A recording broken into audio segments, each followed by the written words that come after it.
Breaking news చూస్తున్నాం. Justice Ghosh commission పై high court విచారణ చేపట్టింది. ఇప్పటికే ఇరువైపులా వాదనను విన్న కోర్టు తీర్పును వాయిదా వేసింది. ఈ నెల 22కు వాయిదా వేస్తూ తీర్పును వెలువరించింది. ఇక కాళేశ్వరం ప్రాజెక్టులో అవినీతి నిర్మాణ లోపాలపై జస్టిస్ పిసి ఘోష్ కమిషన్ విచారణ జరిపింది. ఈ కమిషన్ ఏర్పాటును సవాలు చేస్తూ గతంలో మాజీ సీఎం కేసీఆర్ హైకోర్టులో పిటిషన్ దాఖలు చేశారు. కమిషన్ నియామకం నిబంధనలకు విరుద్ధంగా ఉందని పేర్కొన్నారు. ఇప్పటికే విచారణ సంస్థలు దర్యాప్తు చేస్తున్నాయని కేసీఆర్ తరపు న్యాయవాదులు వాదించారు.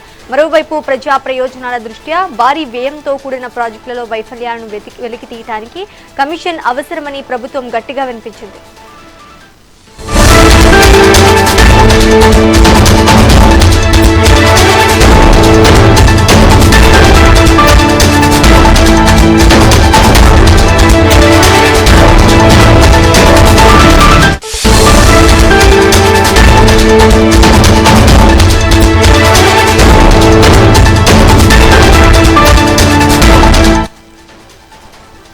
జస్టిస్ ఘోష్ కమిషన్ పై హైకోర్టు విచారణ చేపట్టింది. ఇప్పటికే ఇరువైపులా వాదనను విన్న కోర్టు తీర్పును వాయిదా వేసింది. ఈ నెల 22కు వాయిదా వేస్తూ తీర్పును వెలువరించింది.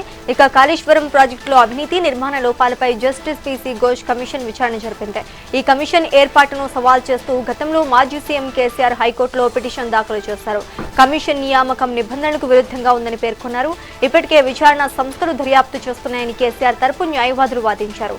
మరోవైపు ప్రజా ప్రయోజనాల దృష్ట్యా భారీ వ్యయంతో కూడిన ప్రాజెక్టులలో వైఫల్యాలను వెలికి తీయడానికి కమిషన్ అవసరమని ప్రభుత్వం గట్టిగా వినిపించింది.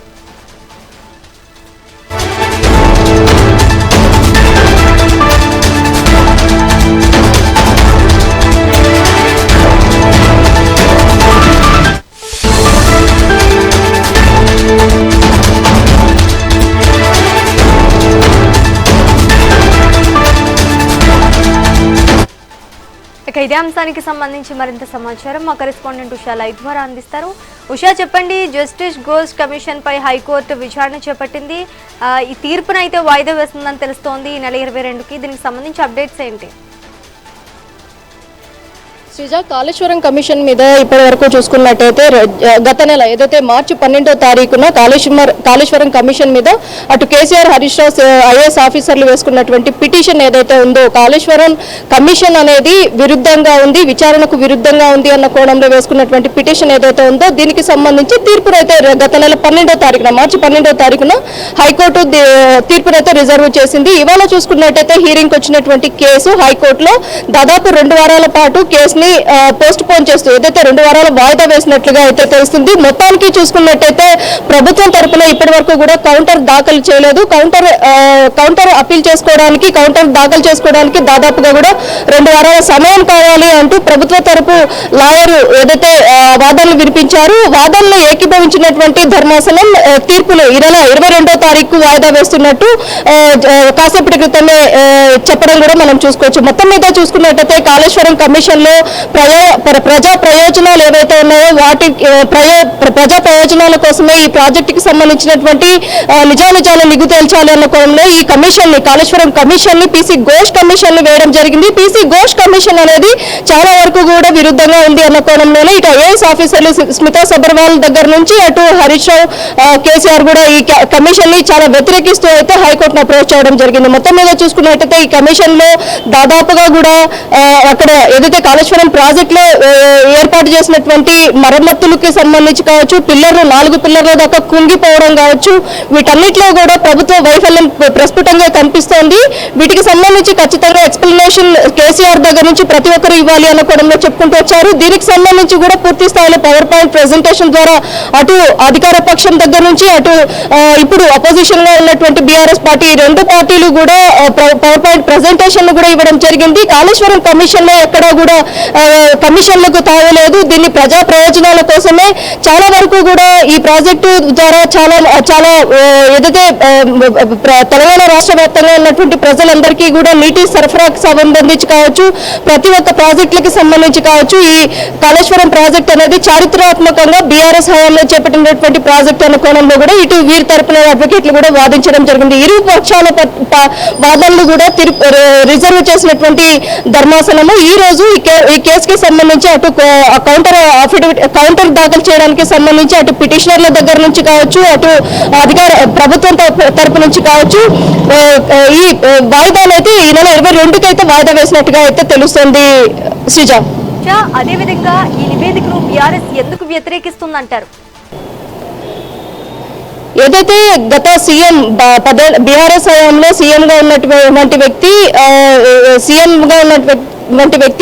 అతని హయాంలో జరిగినటువంటి ఈ ప్రాజెక్టులో భారీగా అవకతవకలు జరిగాయి అన్న కోణంలో ప్రజా ప్రయోజనాల వ్యాజ్యం ఏదైతే ఉందో దాన్ని కూడా ఇక్కడ తుంగలో తొక్కారు అన్న కోణంలోనే ఇటు అధికార పార్టీ అయినటువంటి కాంగ్రెస్ పార్టీ దీనిలో నిగ్గు తేల్చాలి అన్న కోణంలోనే పీసీ ఘోష్ కమిషన్ అయితే ఏర్పాటు చేసింది. పీసీ ఘోష్ కమిషన్ లో దాదాపుగా కూడా ఇందులో ఏదైతే మెటీరియల్ కి సంబంధించి కావచ్చు, అప్పుడు ఇరిగేషన్ శాఖ మంత్రిగా ఉన్నటువంటి హరీష్ రావు ఇచ్చినటువంటి నివేదిక కావచ్చు, అలాగే సీఎం ఆర్డర్స్ ఎలా పాస్ చేశారు, అసలు ఎంత మేరకు ఎంత టీఎంసీల నీటికి దీన్ని ఏదైతే అప్రూవల్ చేశారు, అలాగే ఈ అవకతవకలు జరగడానికి ప్రధాన కారణం ఏంటి, అలాగే కుంగిపోవడానికి ఏదైతే మేడిగడ్డ సుందిళ్ళ ప్రాజెక్ట్ ఏదైతే అక్కడ ఉన్నటువంటి మేడిగడ్డ సుందిళ్ళ దగ్గర ఉన్నటువంటి పిల్లర్లు కూలిపోవడానికి ప్రధాన కారణం ఏంటి, వీటన్నిటినీ కూడా బేరీజు వేసుకొని అలాగే ప్రభుత్వం కూడా ఇందులో చాలా వరకు కూడా అవకతవకలు జరిగాయి, టెండర్లకి సంబంధించి కావచ్చు, అలాగే ఇందులో ఉన్నటువంటి లబ్ధిదారులు కేవలం ఏదైతే బీఆర్ఎస్ హయాంలో ఉన్నటువంటి టెండర్లు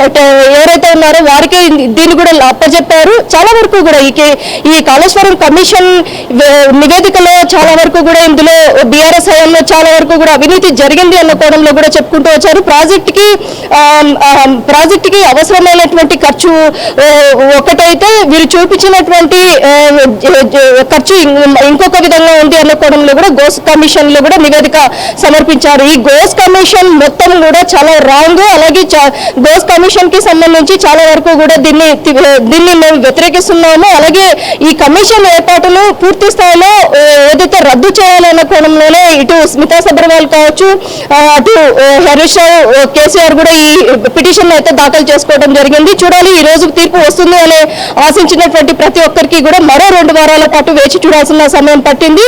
ఈ నెల 22వ తారీఖున ఈ కేసుకి సంబంధించినటువంటి పూర్తి స్థాయి నివేదిక అయితే పూర్తి స్థాయి జడ్జిమెంట్ అయితే వచ్చే అవకాశం ఉన్నట్టుగా అయితే తెలుస్తుంది. కౌంటర్ అపీల్ వేసుకున్న తర్వాత ఎలా ఆర్గ్యుమెంట్స్ జరగబోతున్నాయి, ఇప్పటికే ప్రభుత్వం తరపున అటు ప్రతిపక్షం తరపున వాడివేడిగా ఇప్పటికే ఆర్గ్యుమెంట్స్ జరిగాయి కాబట్టి ఈ కేసులో దాదాపుగా కూడా అవినీతికి చాలా వరకు కూడా ఆస్కారం ఉంది అన్న కోణంలో ప్రభుత్వ తరపు లాయర్ అటు అభిషేక్ మను సింఘ్వి వాదనలు వినిపించారు. ఇటు బీఆర్ఎస్ తరపున కూడా అడ్వకేట్స్ వాడివేడిగా ఏదైతే అప్పుడు బీఆర్ఎస్ హయాంలో దాదాపుగా ఇది ప్రజా ప్రయోజనాల కోసమే ఏర్పాటు చేసినటువంటి ప్రాజెక్టు, ఇందులో ఎక్కడా కూడా అవినీతి లేదు అన్న కోణంలో కూడా వారు కూడా వాదించడం జరిగింది. చూడాలి ఈ నెల 22వ తారీఖు వరకు ఈ కమిషన్ కాళేశ్వరం కమిషన్ కి సంబంధించి సీఎం దగ్గర నుంచి ఐఏఎస్ ఆఫీసర్లు వేసుకున్నటువంటి ఈ పిటిషన్ ఏదైతే ఉందో దీనికి సంబంధించి ఎలాంటి తీర్పు రాబోతుంది అనేది మాత్రం ఈ నెల 22వ తారీఖు వరకు వేచి చూడాల్సి ఉంది శ్రీజ. ఓకే ఉషా, ఒకవేళ తీర్పు వస్తే ప్రభుత్వం ఎలా ముందుకు వెళ్తుందంటారు? ఖచ్చితంగా తీర్పు కనుక వచ్చినట్లయితే ఈ ప్రాజెక్టుకి సంబంధించి అలాగే కాళేశ్వరం కమిషన్లో జరిగినటువంటి అవకతవకలు ఏవైతే ఉన్నాయో వాటన్నిటిని కూడా రెక్టిఫై చేసుకుంటూ కాళేశ్వరం ప్రాజెక్టుని ముందుకు తీసుకుని వెళ్ళే అవకాశం ఉంది. గత ప్రభుత్వం చేసినటువంటి తప్పిదాలు ఏవైతే ఉన్నాయో వాటన్నిటినీ కూడా ఏదైతే క్లియర్ చేసుకుంటూ అలాగే ప్రాజెక్టుకి సంబంధించినటువంటి పనులు కావచ్చు, అలాగే కాళేశ్వరం కమిషన్లో జరగబోయేటటువంటి మరమ్మతులు కావచ్చు, వీటన్నిటి మీద కూడా వీటన్నిటిని కూడా ముందుకు తీసుకొని వెళ్ళే అవకాశం ఉంది. లేని పక్షంలో ఏదైతే బీఆర్ఎస్ కి ఖచ్చితంగా బీఆర్ఎస్ కి దీనికి సంబంధించి చుక్కెదురైనట్టయితే సుప్రీంకోర్టుకి కూడా బీఆర్ఎస్ అప్రోచ్ అయ్యే అవకాశం ఉంటుంది. ఎందుకంటే ఈ కేసులో దాదాపుగా కూడా ఇన్వాల్వ్ అయినటువంటి వ్యక్తి సీఎం దగ్గర నుంచి అప్పటి ఇరిగేషన్ శాఖ మంత్రి హరీష్ రావు వరకు అలాగే ఐఏఎస్ ఆఫీసర్లు కూడా ఉన్నారు కాబట్టి ఇది చాలా కూడా హై ప్రొఫైల్ కేసు. ఈ కేసులో దాదాపుగా కూడా హై ప్రొఫైల్ వ్యక్తులే ఉన్నారు కాబట్టి చూడాలి. ఈ కేసు హైకోర్టుతో ముగిసిపోయే కేసు కాదు, ఖచ్చితంగా దీన్ని సుప్రీంకోర్టు కూడా తలుపు తట్టే అవకాశం కూడా లేకపోలేదనేసి అనిపిస్తుంది. ఏదైతే సహజ సిద్ధమైనటువంటి సూత్రాలు ఏవైతే ఉన్నాయో వీటన్నిటిని కూడా తుంగలో తొక్కింది బీఆర్ఎస్ అన్న కోణంలో కూడా కొన్ని ఆర్గ్యుమెంట్స్ కూడా గత 12వ తారీఖున జరిగాయి కాబట్టి ఇరువురు వాదనలు కూడా చాలా వాడివేడిగానే జరిగాయి కోర్టులో. ఈ ఇరువురు వాదనలు కూడా రిజర్వ్ చేసింది కాబట్టి హైకోర్టు చూడాలి 22వ తారీఖున ఎలాంటి జడ్జిమెంట్ ఇవ్వబోతోంది అనేది మాత్రం సర్వత్రా రాష్ట్ర రాజకీయాల్లో కాళేశ్వరం కమిషన్ చుట్టూ జరుగుతున్నటువంటి ఒక 2 ఏళ్లుగా జరుగుతున్నటువంటి ఈ కాంట్రవర్సీ ఏదైతే ఉందో వాటన్నిటికీ తెరపడుతుందా లేదా అనేది వేచి చూడాల్సి ఉంది. శ్రీజ, విధంగా గత ప్రభుత్వంపై కూడా ఏమైనా చర్యలు తీసుకునే అవకాశం ఉందంటారా? మరి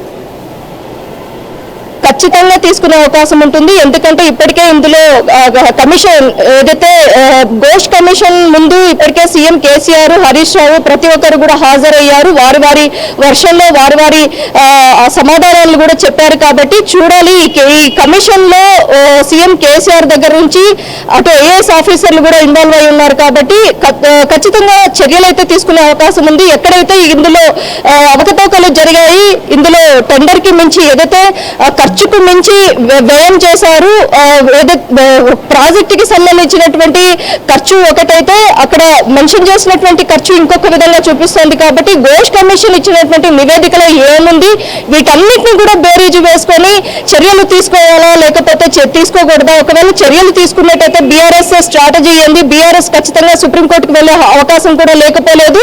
ఇక్కడ ఎక్కడా కూడా ప్రజా ప్రయోజనాల కోసమే ఈ ప్రాజెక్ట్ ని నిర్మించాము అనుకోవడంలో అటు అపోజిషన్ అయినటువంటి బీఆర్ఎస్ తరఫున అడ్వకేట్స్ కూడా వాదించారు. కాబట్టి చూడాలి, ఈ కేసు చాలా ప్రొఫైల్ కేసు కాబట్టి ఈ కేసులో ఎలాంటి జడ్జిమెంట్ రాబోతుంది. జడ్జిమెంట్ వచ్చిన తర్వాత ఇరు పార్టీలు, అటు అధికార పార్టీ అటు ప్రతిపక్షమైనటువంటి బీఆర్ఎస్ ఎలా దీన్ని ముందుకు తీసుకెళ్లబోతోంది. ఖచ్చితంగా కేసులో ఒకవేళ బీఆర్ఎస్ సంబంధించినటువంటి అధినేత దగ్గర నుంచి ఆ శాఖ మంత్రి వరకు కూడా ఖచ్చితంగా తప్పిదాలు చేశారు అన్న కోణంలో రుజువైతే కనుక ఖచ్చితంగా అరెస్టుల పరంపర కూడా కొనసాగే అవకాశం కూడా లేకపోలేదు.